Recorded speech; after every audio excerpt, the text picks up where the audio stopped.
Evening students, welcome to the class. आज के इस वीडियो में हम समझेंगे resistors in series and parallel. चलिए आगे बढ़ते हैं। सबसे पहले सिंपल सर्किट समझते हैं।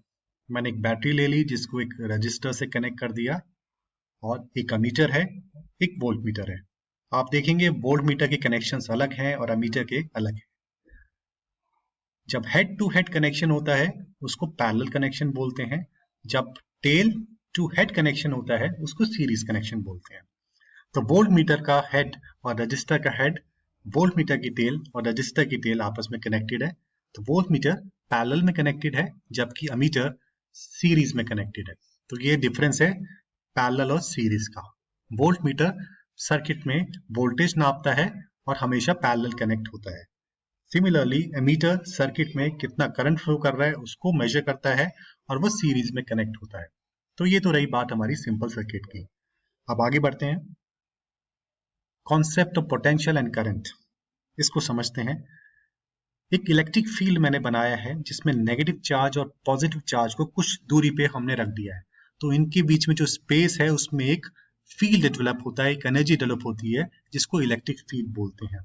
अब एक कूलम का नेगेटिव चार्ज मैंने पॉजिटिव चार्ज के पास रखा हुआ है, ये इसके साथ चिपका हुआ है क्योंकि पॉजिटिव और नेगेटिव आपस में एक दूसरे को अट्रैक्ट करते हैं। अगर मैं इसको ए पॉइंट से, ये ए पॉइंट है, ए पॉइंट से बी पॉइंट तक ले जाऊंगा तो मुझे कुछ ताकत, एनर्जी लगानी पड़ेगी क्योंकि पॉजिटिव चार्ज इसको खींच के रखेगा 1 कूलम नेगेटिव चार्ज को, और ये जो नेगेटिव चार्ज है इसको धक्का देगा, अपने पास नहीं आने देगा।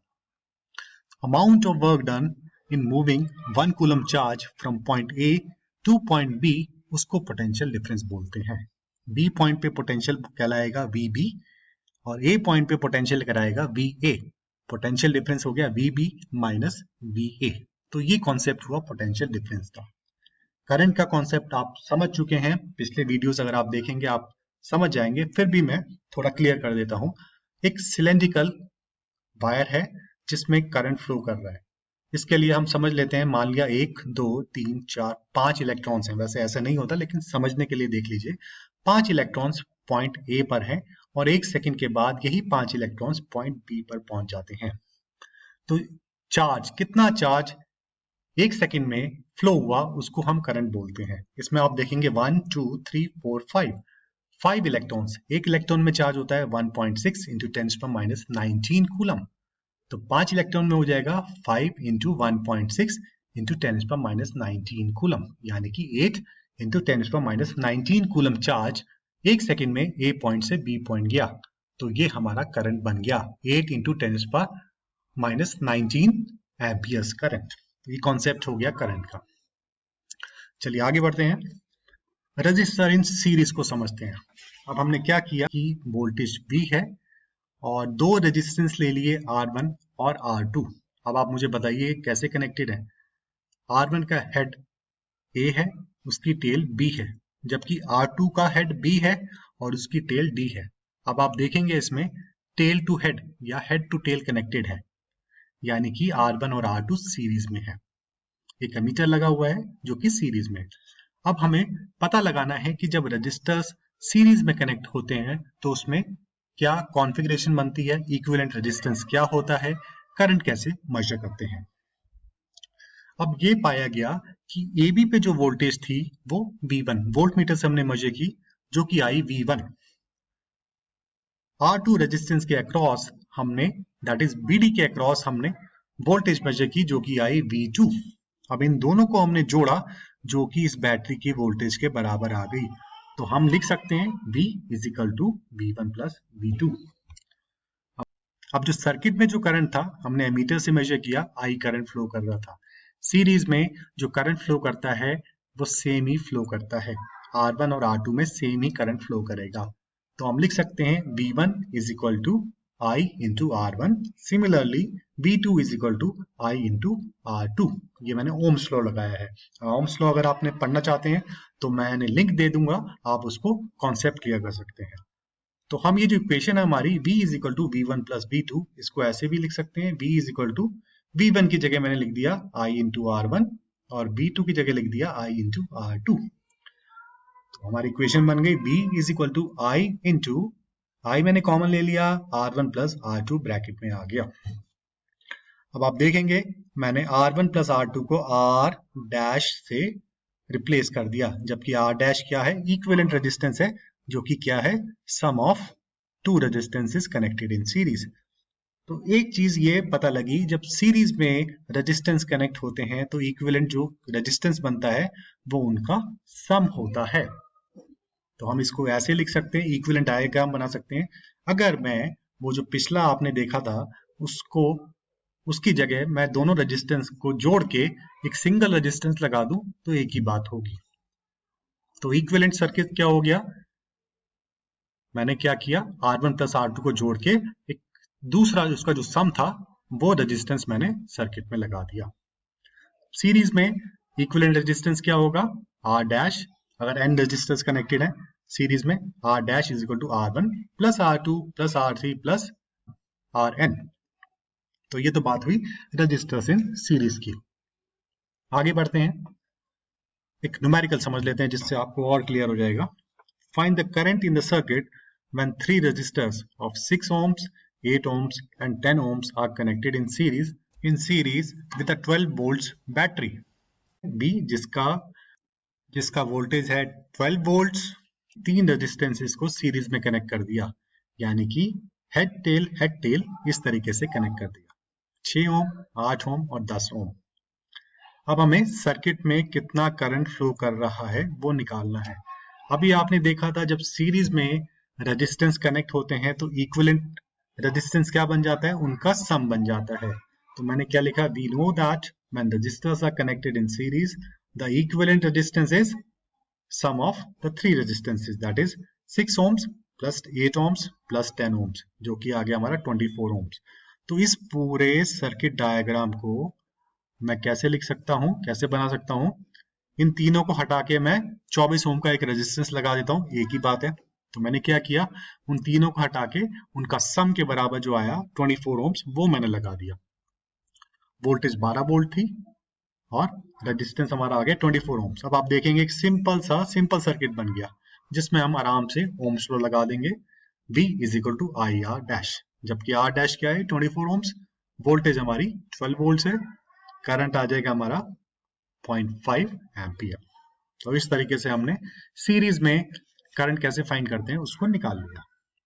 आई होप आपको समझ आ गया होगा। चलिए आगे बढ़ते हैं।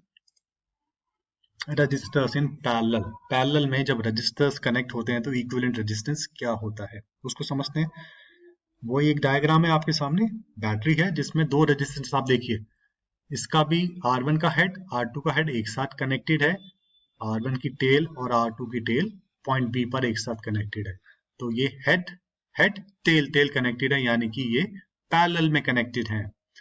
अब क्या होगा, देखो करंट आ रहा है, ऐसे बढ़ जाता है, एक R1 की तरफ चला जाता है, एक R2 की तरफ चला जाता है। ये करंट अलग अलग है, रेजिस्टेंस पे डिपेंड करता है। जिसका ज्यादा रेजिस्टेंस होगा उसके अंदर करंट कम फ्लो करेगा, जिसका रेजिस्टेंस कम होगा उसमें ज्यादा करंट फ्लो करेगा। अब वोल्ट मीटर से ये पाया गया कि वोल्टेज डिफरेंस R1 के अक्रॉस और R2 के अक्रॉस बिल्कुल सेम था। सेम इसलिए था क्योंकि दोनों के हेड और टेल सेम पॉइंट पर है, तो इनके अक्रॉस पोटेंशियल डिफरेंस भी सेम होगा।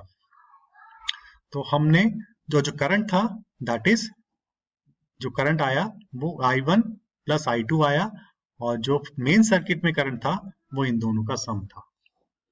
R1 के अक्रॉस करंट I1 फ्लो कर रहा है, R2 के अक्रॉस I2 कर रहा है, और मेन सर्किट में, ये मेन सर्किट है, यहाँ पे I फ्लो कर रहा है। तो जो I हो गया I1 प्लस I2 हो गया।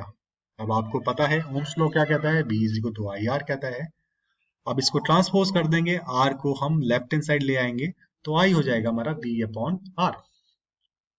अब क्या करेंगे, हम जो सर्किट में करंट फ्लो कर रहा है उसकी जगह हमने लिख दिया V upon R dash is equal to I1 हो गया हमारा V अपॉन R1, I2 हो गया हमारा V अपॉन R2।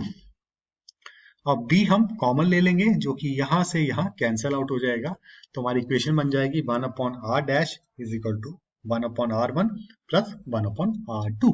इसको ऐसे भी लिख सकते हैं, R dash is equal to R2 plus R1 divided by R1 into R2। तो पैरेलल के केस में इक्विवेलेंट रेजिस्टेंस क्या हो गया, R dash is equal to R2 plus R1 divided by R1 into R2. अब मैं क्या करूंगा, अब इन दोनों रेजिस्टेंस को अगर मैं इस सिंगल रेजिस्टेंस की वैल्यू से रिप्लेस कर सकता हूं तो मेरा वही एक इक्विवेलेंट डायग्राम बन जाएगा। मैंने क्या किया, उन दोनों रेजिस्टेंस की जगह एक रेजिस्टेंस ले लिया जिसकी वैल्यू थी R1 plus R2 divided by R1 into R2। तो ये हमारा इक्विवेलेंट रेजिस्टेंस हो गया, इक्विवेलेंट सर्किट बन गया। तो आई होप आपको समझ आ गया होगा रेजिस्टर्स पैरेलल में क्या होते हैं, किस तरीके से कनेक्टेड होते हैं और इसका क्या इक्विवेलेंट रेजिस्टेंस निकलता है। आगे बढ़ते हैं, एक न्यूमेरिकल समझ लेते हैं। Find the current in the circuit when 3 resistors जिनकी वैल्यू है 8 ohms, 12 ohms and 24 ohms are connected in parallel with a battery of 4 volts। 4 volts की बैटरी है और ये तीनों रेजिस्टेंस आपस में पैरेलल में कनेक्टेड है। आपको करंट निकालना है कि सर्किट, ये जो मेन सर्किट ये हो गया, सर्किट में कितना करंट फ्लो कर रहा है। अब आपको पता है कि इसका जो इक्विवेलेंट रेजिस्टेंस होगा वो क्या होगा, that is 1 upon R dash is equal to 1 upon 8 plus 1 upon 12 plus 1 upon 24।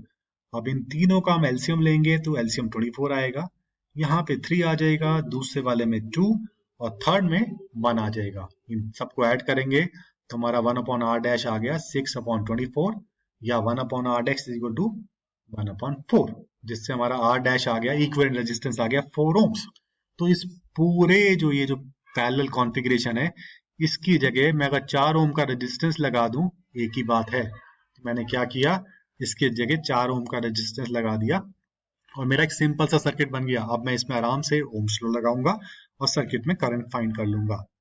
V is equal to I R dash। V हमें गिवन है 4 वोल्ट्स, I हमें निकालना है, R dash अभी ये निकाला हमने 4 ohms, वैल्यू पुट करेंगे, करंट आ जाएगा हमारा 1 एम्पियर। तो इस तरीके से हमने क्या किया, जो पैरेलल में रेजिस्टेंस कनेक्टेड थे उसका इक्विवेलेंट हमने निकाल के एक सिंपल रेजिस्टेंस, सिंपल सर्किट में कन्वर्ट कर लिया। तो इस तरीके से हम प्रॉब्लम को सिंप्लीफाई करेंगे, उसके बाद ओम्स लॉ लगाएंगे।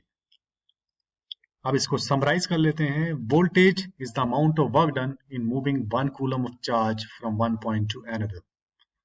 Current is the amount of charge flowing per unit time. जब रजिस्टर्स सीरीज में कनेक्ट होते हैं तो करंट जो फ्लो करता है उसमें सेम होता है। In series the equivalent resistance of the circuit is the sum of all the resistors connected in the series. Series में क्या होता है, इक्विवेलेंट रेजिस्टेंस जो होता है, जितने भी रजिस्टर्स कनेक्टेड है उनका सम होता है। जब रजिस्टर्स पैरेलल में कनेक्ट होते हैं तो उनके अक्रॉस वोल्टेज सेम होती है। और पैरेलल कनेक्शन में क्या होता है, equivalent resistance 1 upon R dash is equal to 1 upon R1 plus 1 upon R2 plus 1 upon R3 plus till 1 upon Rn। अगर n number of resistors connected है। तो ये तो रही हमारी समरी।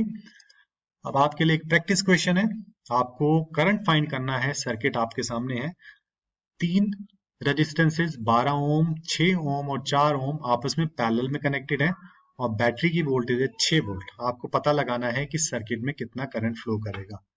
अब आप देख लीजिए, ये आपस में रेजिस्टेंस जो है पैरेलल में कनेक्टेड है, इसका इक्विवेलेंट डायग्राम बनाइए, इक्विवेलेंट इसका रेजिस्टेंस निकालिए, सिंपल सर्किट बन जाएगा। उसके बाद ओम्स लॉ लगा के V = IR लगा के आप करंट निकाल सकते हैं। तो इसको पॉज कर लीजिए और कैलकुलेट कीजिए। आई होप आपको समझ आ गया होगा। If you want I come up with more interesting video तो काइंडली सब्सक्राइब करें हमारे चैनल को। Till then goodbye and have a nice day. Thank you.